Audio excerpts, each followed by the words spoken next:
Ideal है और एक ही है ना। देखो इसको करने का एक तरीका ये है बेटा कि आपको है ना मतलब यहाँ पे बोल सकते हैं ट्रायल और एरर मेथड का यूज करना पड़ेगा। किस मेथड का? ट्रायल और मेथड मतलब आपकी भाषा में बोले तो कम, ठीक है। अब कैसे सोचते हैं उसको देखते हैं। सुनिए 6 वाले में क्या बोल रहा है कि आपको एक लार्जेस्ट 3 डिजिट नंबर बताना है जो कि क्या एक परफेक्ट स्क्वायर है।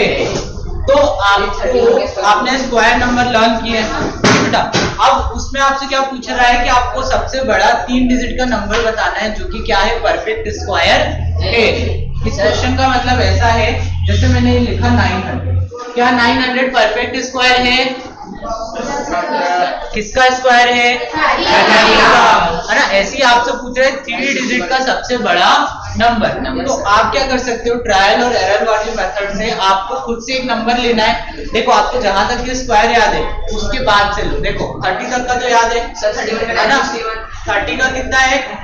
900। तो आप 30 के आगे जाओ 31, ठीक है। 31 का स्क्वायर लेना है 961, ठीक है। इसको निकालने का एक तरीका होता है, स्क्वायर नंबर को निकालने का एक इजी तरीका होता है। देखो हमें किसी नंबर का क्या पता करना है बेटा? स्क्वायर पता करना है, ठीक है। यहाँ पे 31 ले लेंगे, ओके। तो इसका तरीका क्या होता है, जो 1 प्लेस पे जो नंबर है ना उसका स्क्वायर करो। 1 का स्क्वायर 1 का स्क्वायर। लेकिन बेटा आपको थोड़ा सा ये ट्रिक में ये माइंड में रखना है कि जो 1 प्लेस है ना उसका आंसर कम से कम 2 डिजिट में लाना है। तो देखो 1 तो एक ही डिजिट में है ना, तो हम लोग क्या करेंगे उसके आगे क्या लगा देंगे? 0। क्या बन गया 2 डिजिट का। अगर नॉर्मली ऐसा लिखा होता 34 तो 4 का स्क्वायर क्या होता है बेटा? तब तो कोई दिक्कत थी नहीं। लेकिन अगर कोई ऐसा नंबर आ रहा है जिसका स्क्वायर 1 डिजिट का है तो उसके आगे आपको क्या लगा देना है? 0। अगर 33 होता 33 तो 3 का स्क्वायर कितना आता है? 9। तो 9 ना लिख के हम 9 के आगे 0 लिखते और फिर पीछे क्या लगा सकते हैं? 9। ये चीज क्लियर हो गई? ठीक है, ये समझ में आया? तो 1 का स्क्वायर क्या किया? 1 और 3 का स्क्वायर क्या होता है? 09। ठीक है बेटा। अब आपको क्या करना है, इसको और इसको करना है मल्टीप्लाई, फिर उसको मल्टीप्लाई करना है 2 से। तो 3 into 1 3 और into 2 6 कितना आ गया? और इस 6 को आपको लिख देना है 10th प्लेस पे। मतलब जो भी नंबर आएगा ना उसको आपको 10th प्लेस से लिखना है। कहाँ से लिखना है? 10th place. देखो मैंने यहाँ पे 10th प्लेस है यहाँ पे लिख दिया। अब इन दोनों को आपको कर देना है ऐड। तो 1 6 और 9 तो 31 का स्क्वायर क्या आ गया? 9। अब एक दो बार और प्रैक्टिस करते हैं। चलो 33 का लेते हैं, ठीक है बेटा। अब देखो 33 का स्क्वायर, तो सबसे पहले 3 का स्क्वायर 09, 3 का स्क्वायर 09, 3 into 3 9, 9 into 80, तो 9 ये इसका स्क्वायर। समझ में आया? अरे इसी था। क्यूब पे अभी नहीं होगा, उसके लिए देखेंगे बाद में। और जो 3 डिजिट का आप बोल रहे थे उसके लिए भी सेम पैटर्न में करना होता है, लेकिन उसमें फिर देखना पड़ेगा एक बार करके कि कौन सी प्लेस से लिखना है, ठीक है। समझ में आया? तो ये बात समझ में आई। तो देखो सबसे पहले हमने 30 का स्क्वायर कितना देखा? 900। उसके बाद 31 का स्क्वायर कितना देखा? 961। 33 का स्क्वायर कितना देखा? 1089। 32 का स्क्वायर निकाले, 32 का स्क्वायर 2 का स्क्वायर 4 तो 04, 3 का स्क्वायर 09। अब 3 into 2 6, 6 into 2 12, तो 4 2 और ये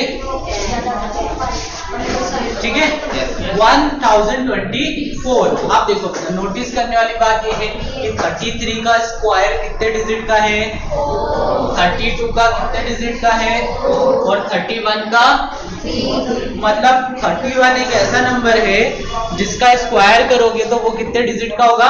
3 डिजिट का। आपसे क्वेश्चन में यही पूछ रहा था कि सबसे बड़ा नंबर बताओ जो कि 3 डिजिट का हो और परफेक्ट स्क्वायर हो, तो आपका आंसर क्या आ जाएगा?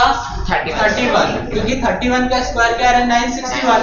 अगर 32 का स्क्वायर देखोगे तो 1024 जो कि 4 डिजिट का हो रहा है।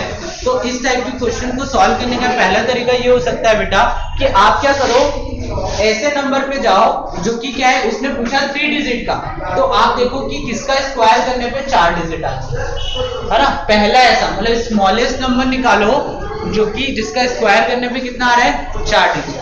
तो आपने क्या लिखा, 32 का स्क्वायर करने पे कितना आ रहा है, 4 डिजिट। मतलब इसके पीछे वाला क्या है आपका आंसर, समझे क्या? है ना है ना। अब जैसे 2 डिजिट का करना है तो देखो आप रेंडमली एक नंबर ले लो, 8 का स्क्वायर 64, 9 का स्क्वायर 10 का स्क्वायर 100, 3 डिजिट का हो गया। हमें 2 डिजिट का निकालना था तो 10 के पीछे कौन आया, 9 का स्क्वायर 81, मतलब आपका आंसर क्या है 81। Yes sir. है ना, मतलब 9 का स्क्वायर करने में कितना आ रहा है 81। सर आप 3 डिजिट का क्वेश्चन नहीं देंगे, 3 डिजिट पे ठीक है। सर, सारे क्वेश्चन आते नहीं है और आएंगे तो तब देखेंगे। ये भी क्लियर हो गया। Yes sir. क्वेश्चन नंबर 4 बेटा, क्वेश्चन नंबर 4 में आपको मल्टीप्लाई की जगह क्या करना है, डिवाइड। ठीक है, अगर एक क्वेश्चन ले, कौन सा क्वेश्चन लिया है, क्वेश्चन नंबर 3 4851, कौन सा क्वेश्चन लिया है बेटा, 4851।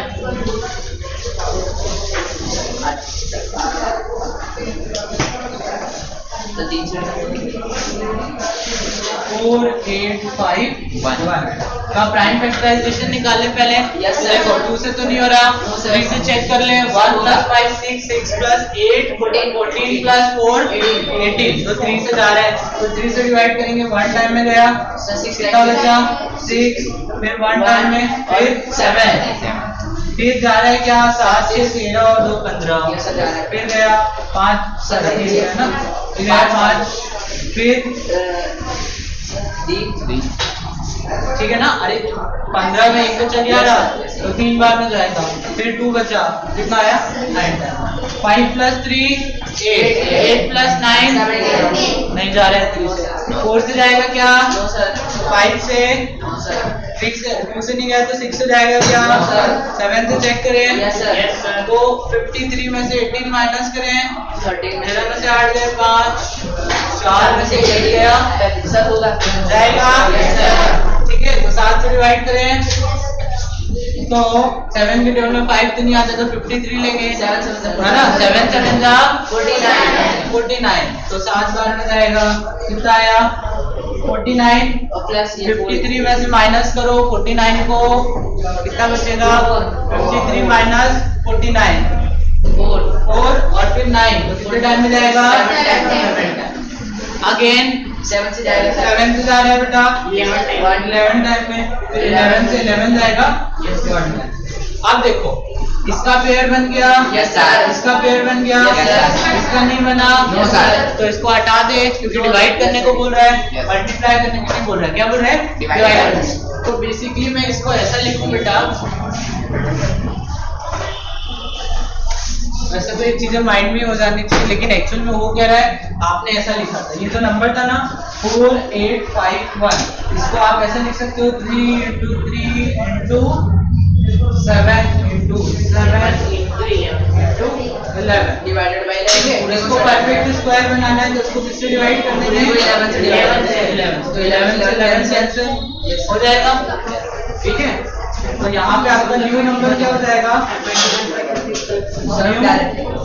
नंबर सर हम ऐसा लिख सकते हैं, ये हो गया 1, ये 2, तो 3 × 7 मतलब 21 हम डायरेक्ट है ना, लिख देंगे। और 21 का स्क्वायर क्या होता है 441। यस और नो, समझ में आया, एनी डाउट, नो सर। ठीक है ना। Yes sir. इसके बाद तो कोई डाउट नहीं बचा है। तो आपको समझेंगे आप क्या ठीक है बेटा, तो पहली प्रॉपर्टी क्या पढ़ी हमने, प्रॉपर्टी नंबर 1, अगर किसी नंबर के लास्ट में 2 3 7 8 आ जाए तो वो नंबर कभी भी परफेक्ट स्क्वायर नहीं होगा। फॉर एग्जांपल 82, इसके लास्ट में 2 आ रहा है तो ये परफेक्ट स्क्वायर नहीं है। 93 लास्ट में 3 आ रहा है, परफेक्ट स्क्वायर नहीं है। 187 लास्ट में 7 आ रहा है, नहीं है। 248 लास्ट में 8 आ रहा है, नहीं है। ये पहली प्रॉपर्टी है। दूसरी प्रॉपर्टी क्या है बेटा, अगर किसी नंबर के लास्ट में ऑड टाइम्स 0 आ जाए, किससे टाइम 0 आ जाए, ऑड टाइम्स या तो एक बार या तो 3 बार या तो 5 7 9 ऐसे 0 आ जाए, है ना, तो वो भी बेटा परफेक्ट स्क्वायर नहीं है। फॉर एग्जांपल 160 0 कितनी बार आ रहा है? एक बार। सेकंड एग्जांपल देखो 4000 0 कितनी बार आ रहा है? एक बार। ये भी नहीं है। फिर 9 कितना हो जाएगा? 9 लाख, अरे 5 0 लगे ना, तो ये भी परफेक्ट स्क्वायर नहीं है। समझ में आई बात? चलो नेक्स्ट प्रॉपर्टी बेटा, if a number when divided by 3, if a number when divided by 3 leaves a remainder 2, अगर बेटा एक नंबर को आप किससे डिवाइड करो? 3 से, और रिमाइंडर कितना बच जाए? 2, तो वो नंबर भी बेटा परफेक्ट स्क्वायर नहीं होगा। फॉर एग्जांपल 170 को आप 3 से डिवाइड करेंगे तो रिमाइंडर कितना बचेगा? 2, तो 170 क्या है? परफेक्ट स्क्वायर नहीं है। समझ में आई बात? नेक्स्ट है बेटा, if a number when divided by 4, एक नंबर को किससे डिवाइड करें बेटा? 4 से, और रिमाइंडर क्या मिले आपको? 2 और 3, तो वो नंबर भी बेटा क्या है? परफेक्ट नहीं है। ठीक है बेटा, समझ में आया? पीछे वाले बच्चे यस सर, समझ में आया? चलिए नेक्स्ट प्रॉपर्टी पढ़े। बोला गया है the square of an even number is always even. बेटा ये प्रॉपर्टी नॉट स्क्वायर वाले मतलब नॉट परफेक्ट स्क्वायर वाले की नहीं है। ये आपको जनरली बताया गया है कि कोई इवन नंबर है, इवन नंबर क्या होता है? जिसके लास्ट में 0 2 4 6 8 आता है, तो वो क्या होता है? Even number. तो अगर किसी इवन नंबर का स्क्वायर करोगे तो आपको आंसर में भी जो नंबर मिलेगा वो भी क्या होगा? इवन। जैसे 2 का स्क्वायर 2, 4 क्या है बेटा? इवन। 4 का स्क्वायर 16 क्या है? इवन। उसके बाद आते हैं बेटा नेक्स्ट प्रॉपर्टी पे, the square of an odd number is always odd. जैसे इवन का स्क्वायर करने पे इवन आता है, तो ऑड का स्क्वायर करने पे 3 का स्क्वायर 5 का स्क्वायर 7 का स्क्वायर 49। समझ में आया? Yes sir. नेक्स्ट है बेटा, ये प्रॉपर्टी बड़ी काम की, सुनिए। The square of a proper fraction, proper fraction क्या होता है? जिसका न्यूमरेटर सेम अरे जिसका न्यूमरेटर छोटा हो, डिनोमिनेटर बड़ा हो, वो क्या कहलाता है बेटा? जैसे यहाँ पे एक नंबर दिया 2/3, तो देखो 2 क्या है न्यूमरेटर और 3 क्या है डिनोमिनेटर। क्या बेटा 2 3 से छोटा है? Yes sir. तो ये क्या है? प्रॉपर फ्रैक्शन है। तो अगर कोई प्रॉपर फ्रैक्शन है और आप उसका क्या कर रहे हो? स्क्वायर कर रहे हो, तो 2/3 का स्क्वायर क्या होगा? 4/9। और आपके पास जब भी पूछा जाए कैसा क्या क्वेश्चन पूछा जाए, 2/3 का जो भी आप स्क्वायर निकालोगे 4/9, है ना, 2/3 और 4/9 में से बड़ा कौन है? आपसे ऐसा पूछा जाए सर इट तो आपका हमेशा आंसर क्या होगा? प्रॉपर फ्रैक्शन बड़ा होगा उसी फ्रैक्शन के स्क्वायर से। सर हम इसे ऐसा इसका मतलब ऐसा है बेटा, सुनिए ध्यान से सुनिए, थोड़ा सा इसको समझ लो कि 2 नंबर है। कितने नंबर है बेटा? 2 नंबर। सर ऐसा बोल सकते हैं? नहीं इधर सुनिए, यहाँ पे लिखा है आपका प्रॉपर फ्रैक्शन। क्या लिखा है बेटा? Proper fraction. और यहाँ पे लिखा है आपका प्रॉपर फ्रैक्शन का स्क्वायर। समझ में आ रही बात? यहाँ पे लिखा है 2/3 और यहाँ पे लिखा है 2/9 का स्क्वायर मतलब 4/9। और आपसे जब भी बोला जाए कि इन दोनों में से बड़ा कौन है, तो आपको हमेशा याद रखना है भाई ये क्या होगा? बड़ा। ये प्रॉपर्टी कह रही है ना? प्रॉपर्टी ने क्या कहा कि the square of a proper fraction is smaller than fraction. समझ में आई बात? Yes sir. ठीक है? Yes sir. यस और नो? सर लेकिन ये सर छोटा काम वाली इक्वल हो गया, तो इसको सिंप्लीफाई किया तो 4/9 का मतलब समझो, एक रोटी है उसके 9 बराबर पार्ट के, उसमें से कितने पार्ट खा लिए? 4। और 2/3 का मतलब समझो, एक रोटी है जिसके 3 पार्ट के और कितने पार्ट खा लिए? 2। दोनों का मतलब अलग अलग है। अरे हाँ यस समझ सकते हो थोड़ा प्रैक्टिकल। चलो प्रॉपर्टी नंबर 8, प्रॉपर्टी नंबर 8, 9, 10 और 11 कल पढ़ेंगे। तो प्रॉपर्टी नंबर 7 तक के जो क्वेश्चन है वो आपको 3B से सॉल्व करके लाना है। सर कौन सा जैसे question number first, question number second, sir question number first, second और थर्ड। Okay, yes